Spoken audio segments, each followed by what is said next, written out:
I'm Heather and welcome back to 180 Days of Lang. So in lessons 14 through 15 of Unit 2, students are developing their first out-of-class rhetorical analysis essay. And this is the next step after they read a couple of pieces and they choose one of those. They've planned out what's rhetorically rich about that piece. They're both speeches. And I've seen their thesis statement, already given them feedback on that so that it's good to go, hopefully. And now I take a couple of days for them to draft and get peer feedback in their small writing groups that I've talked about in other videos.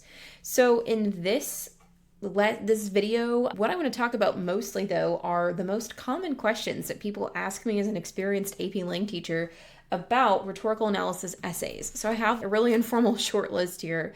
And first and foremost, I have to stress that there is a difference between rhetorical analysis essays in general, that they have time to develop and revise and edit, and really time to sit and think about the material that they're annotating and analyzing, versus the cold read 45-minute timed rhetorical analysis on the exam and the practice ones we have them do.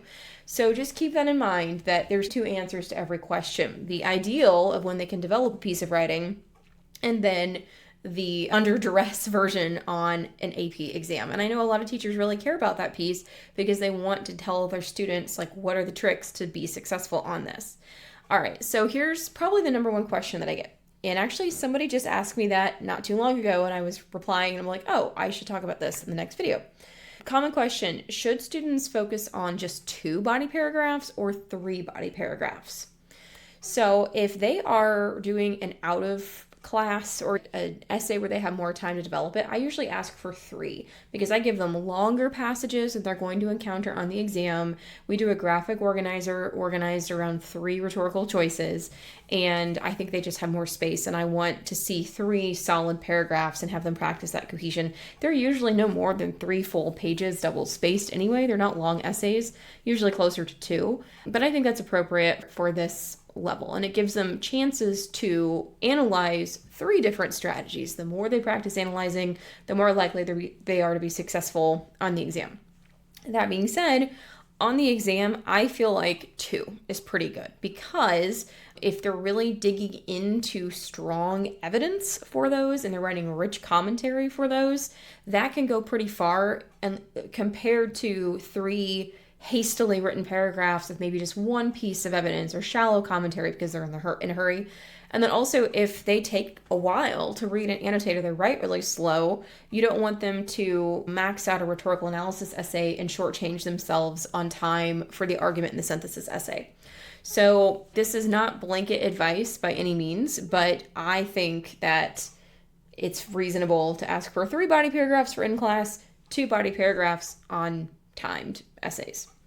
All right, so the next one, when they say rhetorical choices, is it okay to just use rhetorical devices? So I think devices are stronger than appeals, but rhetorical choices might contain devices. So let me back up and give you an example.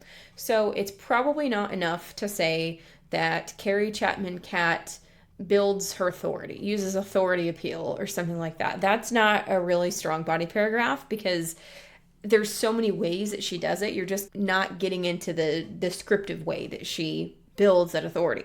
So a better paragraph would be talking about how she uses allusions, or she alludes to well-known figures. So their current president, Abraham Lincoln. She alludes to famous figures and like maxims from earlier causes for revolution to align them to her cause for women's suffrage. So that's a stronger one. You can find multiple examples of allusions throughout her speech to build into a body paragraph. But the strongest, perhaps, way of talking about that is to say that the rhetorical choice is aligning her cause to previously established reasoning for equality, or connecting to her audience's existing patriotic values or something like that. And then you can sprinkle in how she does that through allusions, and how she does that by drawing a parallel between her cause and that of the Revolutionary War. And then you can talk about how all of this builds her credibility with her audience. So if you go broader, you can sprinkle in some more of those things. And if you have the time and the reflection and you've had the ability to annotate and discuss, that's easier to do. However, I think you can actually, on your timed essays, write a really good body paragraph focusing on a rhetorical device, given your commentary is really, you get multiple examples of it, and your commentary is really rich for connecting to her audience and to her purpose. And that is like the most important thing. You have to take it back to her audience, take it back to the audience, and take it back to the purpose every time. And then leading into that, the third question that I get a lot is about how many quotes should they have in each paragraph. My students ask me that a lot. So for our first in-class essay that we're doing at this stage in Unit 2, I make it a requirement of at least 2, and stronger essays have 3. The way that my students often come into class is that their paragraphs on a first draft look like this. Topic sentence, whole sentence quote, this connects to her audience by whatever. Whole sentence quote, this advances her purpose by whatever. And it's just like layers of a cake. And it just feels a little predictable. The strongest writers are able to weave in and out of quotes and commentary. So it's not that I'm looking for 2 sentences for you to quote, although that's a good starting place. They have to start somewhere.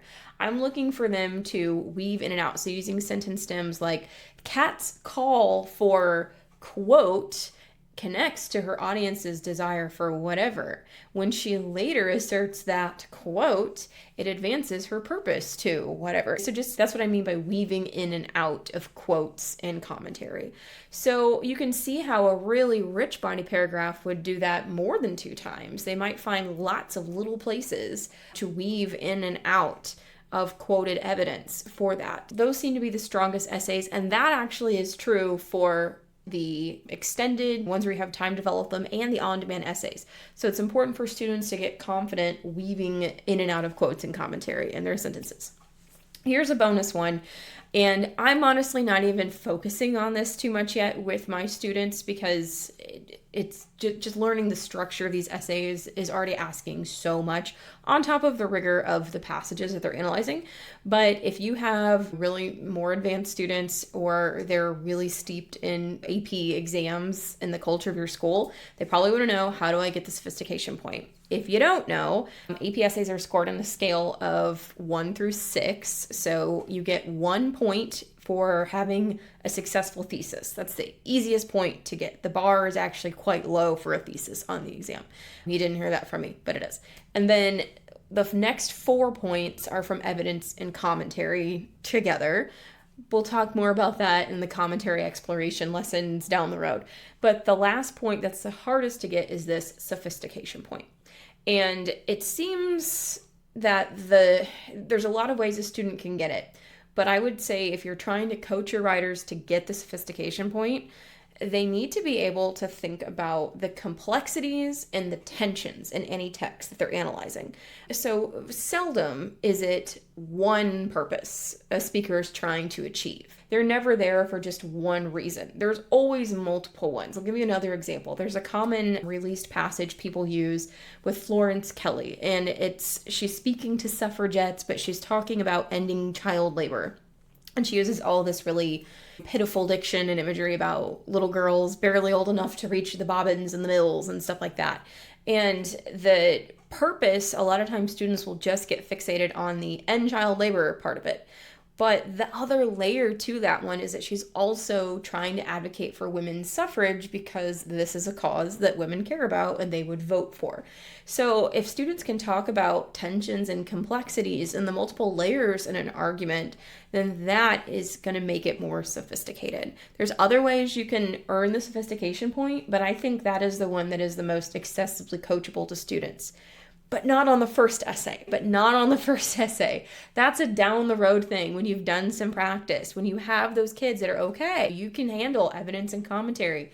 Let's push you to get that sophistication point. This is not something I would emphasize on a student that's barely struggling, 1, to comprehend the passages that you put in front of them, 2, to form a coherent thesis, and 3, to select appropriate evidence. That all has to happen first before you talk to them about the sophistication point.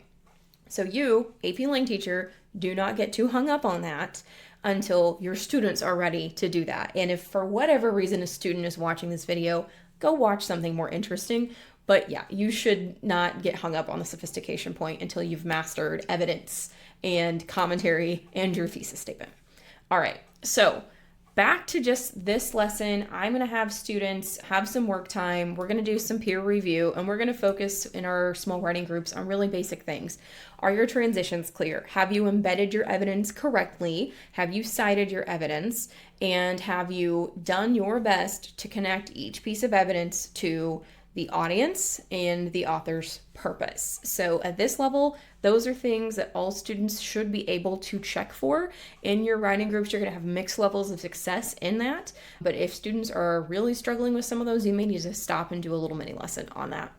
And then beyond that, we are going to start talking about timed essays and more things strategically for students to think about with that, how I handle timed essays coming up in future videos. Thank you so much for watching 180 Days of Lang, and have a wonderful rest of your day.